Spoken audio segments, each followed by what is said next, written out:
மோடி அவர்கள் சென்னை வராங்க, மோடி அவர்கள் வராங்க. இப்போ இந்திய கூட்டணி இருக்கிற தலைவர்கள் எல்லாம் மேடையேற்றம் சொல்லுவாங்க. மேலும் எல்லா கட்சிகளும் வந்தா தெரியும் உங்களுக்கு. என்டிஏ தானே. இப்பதானே நேற்று காலையிலேருந்து 10:30 மணிலேருந்து நைட் 10:30 வரைக்கும் மீட்டிங் போயிருக்கு எங்களுக்கு. ஸோ எல்லாம் நல்லபடியாக முடிஞ்சிருக்கு. என்டிஏ மீட்டிங் ஒரு எலெக்ஷனுக்கு முன்னாடி முதல் எங்களுடைய இந்திய ஜனநாயக கூட்டணியோட இது இருக்கு. கரூர் சம்பவம் விஷயமா நேற்று விஜய் விசாரணைக்கு போய் தொடர்ந்து அவரை தொடர்ந்து ஜான் ஆரோக்கியசாமியோட சம்பந்தம் வச்சிருக்கு. அவர் நம்பப்பட்ட சம்பந்தம் என்னன்னா இவரோட நிகழ்ச்சிக்காக வெளிநாட்டில் பணங்கள் பெறப்பட்டதா அப்படி ஒரு சம்பந்தம் கேட்டுப்பாங்க. நம்ம அதில் ஒன்றும் சொல்ல முடியாது. உங்களுக்கு சிபிஐ பொறுத்த வரைக்கும் இட்ஸ் இண்டிபெண்டன்ட் பாடி. கோர்ட் இருக்கட்டும், சிபிஐ இருக்கட்டும், இந்த விஷயத்தில் ஒரு விஷயம் ஆரம்பிச்சாச்சுன்னா அதுக்கப்புறம் நம்ம அதில் ஆராய்ச்சி பண்ணக்கூடாது. ஏன்னா நமக்கு அதுக்கு சம்மந்தம் கிடையாது. ஸோ அவங்க ஆராய்ச்சி பண்ணும்போது அவங்களுக்கு என்னென்ன தகவல் வருதோ அதுக்கு ஏற்ற மாதிரி விசாரணை கூப்பிட்றாங்கன்னா ஐ திங்க் விஜய் நல்ல கோஆப்ரேட் தான் பண்ணிட்டு இருக்காரு. விசாரணைக்கு போக மாட்டேன்னா சொல்லவே இல்லை. அவர் கோஆப்ரேட் பண்ணிட்டு இருக்காரு. ஸோ அது விசாரணை நடக்குதுன்னு அது எப்படி இருக்கணுமோ அது போகட்டும். அதே போல தற்போது விஜய்க்கு ஒரு நடிகராக தான் அந்த திரைப்படம் போயிட்டு இருக்கு. ஆனால் நடிகர் சங்கத்துல இருந்தோம் எங்கிருந்தோம் அவர் ஒரு ஆதரவான பார்க்கலாம். எப்படி பாக்குறீங்க நடிகர் சங்கம்? ஏன்னா அவர் உச்சபட்ச நடிகர், அவருக்கே ஒரு நடிகர் சங்க ஆதரவு இல்லாத மற்ற சிறு நடிகர் இல்லை, அது எப்படி அதை பார்க்க முடியும்? நடிகர் சங்கத்திலிருந்து எப்படி இதுக்கு சப்போர்ட் பண்ண முடியும்? நீங்க நடிகர் சங்கம் ஒரு பிரச்சனை இருக்குன்னா நாங்களே போய் சப்போர்ட் பண்ணுவோங்கிறது கிடையாது. நாங்க கம்ப்ளைண்ட் பண்ணணும், இப்படி ஒரு பிரச்சனை இருக்கு, நீங்க சப்போர்ட் பண்ணணும்னா அப்போதான் ஒரு கம்ப்ளைண்ட் வந்தாதான் அந்த கம்ப்ளைண்ட் எடுத்துக்க முடியும்.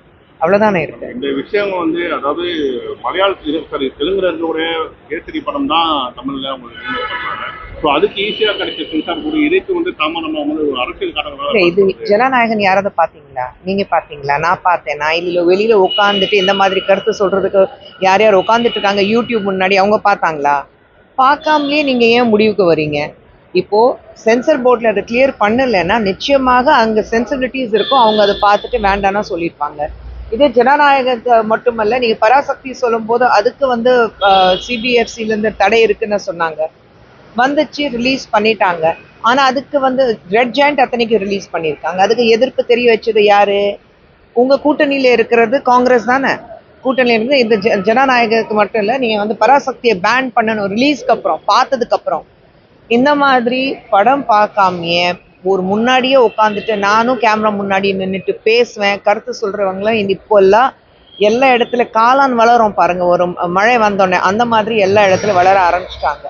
படம் வரட்டும், பாருங்க, அதுக்கப்புறம் பேசுங்க. பராசக்தி திரைப்படம் பாத்தீங்கன்னா இந்திய எதிர்ப்பு, அதாவது காங்கிரஸ் எதிராக இருக்கிறதுனாலதான் அந்த படத்தை கூட்டு எழுதுறவன் மோடி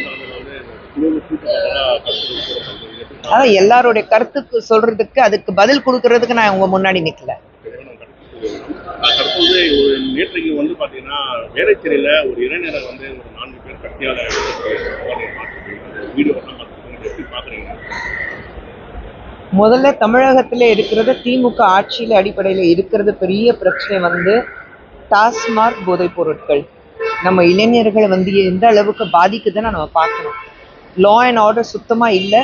முதலமைச்சருக்கு கீழே தான் வரும் லா அண்ட் ஆர்டர் சுத்தமா இல்லை. அதே மாதிரி இந்த போதைப் பொருட்கள் தெருக்கு தெரு டாஸ்மார்க், கல்லூரி பக்கத்துல டாஸ்மார்க், பள்ளிக்கூடம் பக்கத்துல டாஸ்மார்க், ஒரு ஃபேமிலி வாழ்ந்துட்டு இருக்காங்கன்னா அந்த தெருவில் டாஸ்மார்க். நானே ஒரு ஏரியாலேருந்து டாஸ்மார்க் எடுத்திருக்கேன்.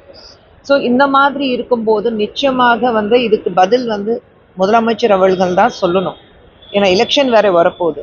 இந்த எலெக்ஷன் வரும்போது போதைப் பொருட்கள் சுத்தமா இருக்காது. ஏன் ஆளுங்களுக்கு அதுல சம்மந்தம் இருக்காது. டாஸ்மார்க் இருக்காது. 10 மணிக்கு மேல உங்களுக்கு காசு வராது. தமிழக கவர்மெண்ட் டாஸ்மார்க் மட்டும் நாங்க நம்பி இருக்க மாட்டோம்னு ஏன் சொல்ல மாட்டேங்கிறாங்க? எத்தனை தாய்மார்கள் கம்ப்ளைண்ட் பண்ணியிருக்காங்க, எத்தனை டெய்லி நம்ம இந்த மாதிரி பிரச்சனைகள் பார்த்துட்டு தான் இருக்கோம்.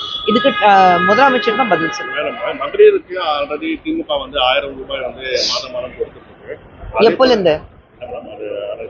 இல்ல நான் கேக்குறேன், எப்போல இருந்து? எத்தனை நாளா கொடுத்துட்டு இருக்காங்க?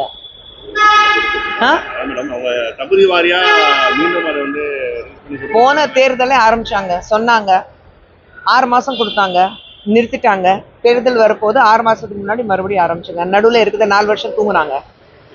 நிதி நெருக்கடியில தற்போது அதிமுக தேர்தல் அறிக்கையில பெண்களுக்கு 2000 ரூபாய், ஆண்களுக்கு இலவச பேருந்து, இந்த மாதிரி திட்டங்கள்லாம் கொடுத்துருவாங்க. இருக்கக்கூடிய நிதி நெருக்கடியில் 1000 ரூபாவே கொடுக்கக்கூடிய முடியாத சூழ்நிலை 2000 ரூபாய் எப்படி கொடுக்க முடியும்னு நினைக்கிறீங்க? 1000 ரூபாய் எப்படி கொடுத்தாங்க அது சொல்லுங்க. 2000 ரூபாய் அதிமுக கொடுத்துருவாங்க. மேடம், சட்டசபை இன்று வந்து கூடுகிறது. இந்த வருஷத்தோட முதல் சட்டசபை. இதில் வந்து ஆளுநர் வந்து அவருடைய முதல் உரையை சொல்கிறார். எப்படி நீங்க பார்க்குறீங்க? ஏன்னா கடந்த முறை வந்து திமுகவினர் வந்து எதிர்ப்பு தெரிவித்து அவர் வந்து வெளியே கிளப்பிட்டாரு. அப்படி இருக்க சொல்ல இந்த வருஷம் முதல் உரையா நடத்துறாரு. இந்த வருஷமும் அவங்க கிளம்புவாங்க. திமுக காங்கிரஸ்க்கு இருக்கிற ஒரே வேலை, நாங்கள் ஏதாவது வந்து எதிர்ப்பு தெரிய வைக்கணும். அது மக்களுக்கு சரியா இருக்கோ இல்லையோ, நம்மளுடைய தமிழகத்துக்கு கரெக்டாக இருக்கோ இல்லையோ, நம்ம வந்து நியூஸில் இருக்கணும். நியூஸில் இருக்கிறதுக்கு நாங்கள் வெளிநடைப்படுவோம்னு சொல்லிட்டு வெளியில் போயிட்டே இருப்பாங்க. அதே மாதிரி என்டிஏ கூட்டணியில் வந்து பாமக தரப்பை சேர்ந்த அன்புமணி ராமதாஸ் தலைவராக இருக்காரு. அவர் வந்து கூட்டணி குறித்து பேச்சுவார்த்தை நடத்தினால் அன்புமணி மேலேயும் பிரதமர் மேலேயும் நாங்கள் வழக்கு போடணும்னு சொல்லிட்டு ராமதாஸ் அது அவங்களுக்குள்ள பர்சனல் விஷயம். அது நான் வந்து கமெண்ட் பண்ண முடியாது. தேங்க்யூ.